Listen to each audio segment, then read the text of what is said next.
In today's video, I am going to be breaking down different finishing moves that you can do around the rim with a drill that you can use to be able to practice these moves. So let's get down and let's check out these basketball moves that you can do and use and utilize yourself in your next game. But make sure to practice them like this or similar before your game so you know how to pull them off.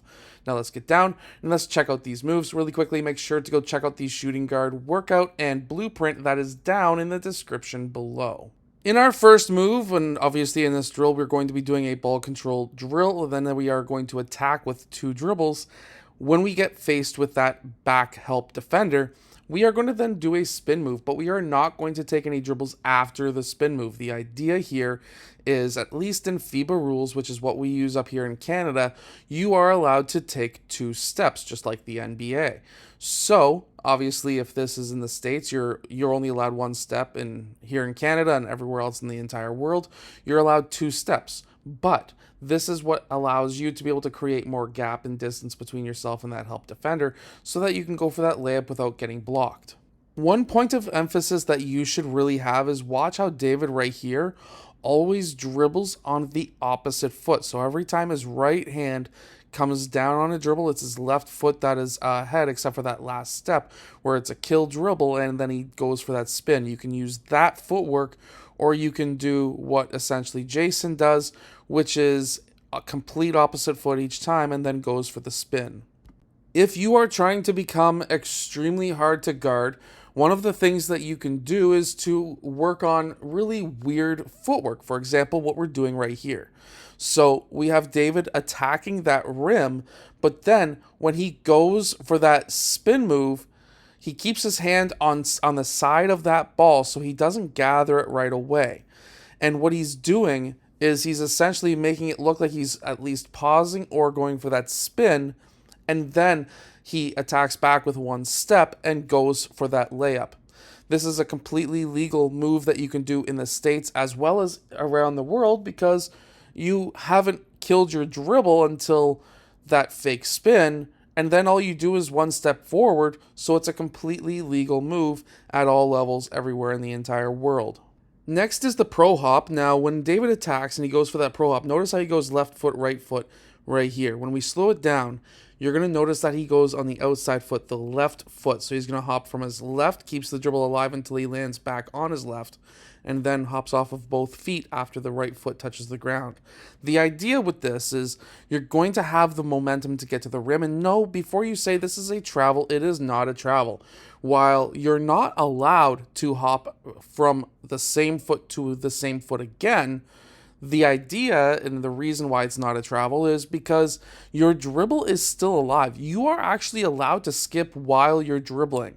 You're not allowed to skip if you don't have a dribble. So basically what you're doing is you're giving yourself momentum to get to the rim. By doing that pro hop, let's say you've got other defenders who are helping out, you are going to be able to get to that rim much faster by doing the pro hop in this manner.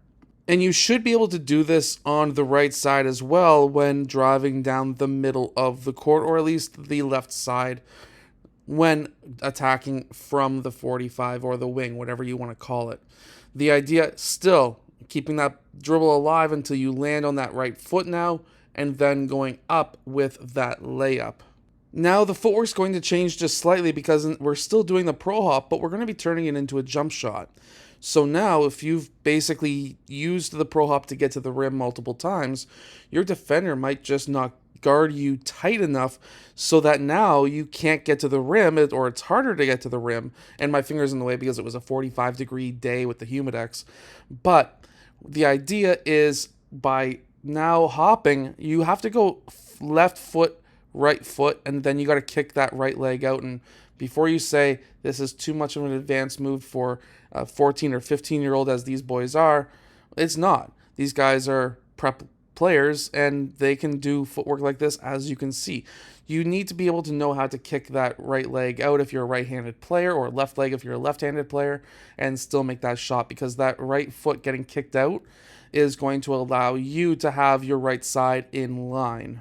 And then you should also be able to attack right and then still do the exact same move on that other side, being able to hop from the left foot to the right, then to the left, and kicking the right leg up so that you can get your right side in line.